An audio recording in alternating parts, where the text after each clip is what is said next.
ঘূর্ণিঝড় রিমালের প্রভাবে আমাদের অবস্থা দেখুন কি হচ্ছে। বন্যা যে শুরু হয়েছে শেষ হওয়ার কোনো নামই নেই।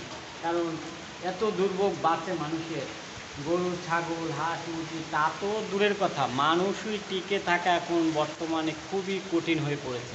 কারণ যে পরিমাণে পানি উঠেছে সেই পরিমাণের পানি কারো ৬০-৭০ বছরও এত পানি কেউ দেখেনি যে এত পানি উঠেছে বা পিরিজপুর ভান্ডারিয়াতে খুব পানি। যে বিলেবাড়ি এফডব্লিউসিতে পানি ওঠে না কখনো, সেই এফডব্লিউসিতে এখন আঁটু সমান পানি হয়ে সব কিছু তলিয়ে গেছে। এই দেখুন প্রবাসী ভাইয়েরা, আমার ফলোয়ার ভাইয়েরা, দেখুন আমরা কত কষ্টে আছি। হয়তো এই ৩-৪ দিন আমি কোনো নেট পাচ্ছি না, সেই কারণে ভিডিও রিলস ফটো কোনোটাই আপলোড দিতে পারতেছি না, আপলোড করি না। এই আমরা আছি দুর্ভোগের ভিতরে, কষ্টের ভিতরে, কষ্টের শেষ নেই, যা বলে শেষ করা যাবে না। খুব আতঙ্কের ভিতরে আছি। গেছে কাল রাত্রে যে শো শো শব্দ আর বাতাস, কারো ঘুম হয়নি।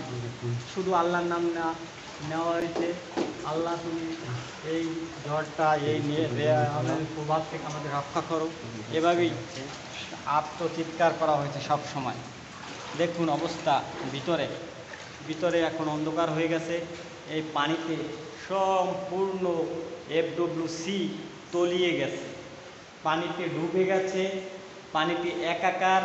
যা এই ৬০-৭০ বছরে এমন পানি পিরিজপুর ভান্ডারিয়াবাসী দেখেনি, যা মুরব্বীরা এই কথা বলে। এই যে দেখুন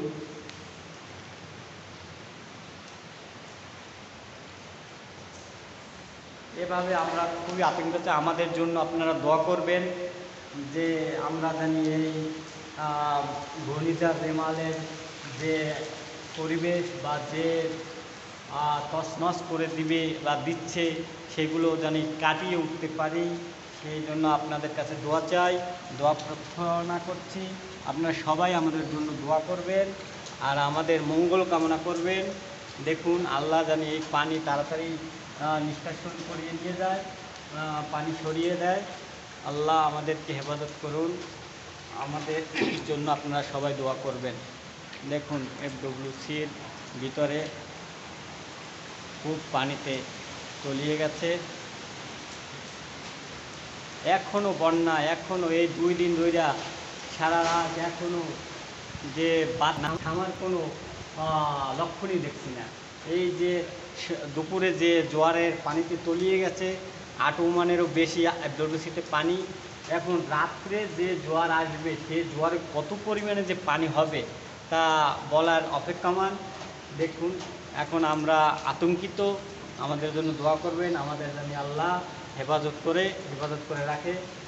আর সাধারণ জনগণ আরও আছে যারা অনেক দুর্ভোগের ভিতরে অসুস্থ রোগী আছে। আমাদের এরা পাশের একটি অনেক দিন যাবৎ অসুস্থ, তাকে যে আশ্রয় কেন্দ্রে নেবে সেই আশ্রয় কেন্দ্রে নেওয়ার মতো লোক বা সেখানে গলা পর্যন্ত পানি। এই জন্য খুব মানুষের দুর্ভোগ হয়ে আছে। আল্লাহ আমাদেরকে মাফ করে দেন, আমাদেরকে এই বালা মুসিবতের হাত থেকে রক্ষা করুন, সেই জন্য আপনারা দোয়া করবেন। আল্লাহ হাফেজ।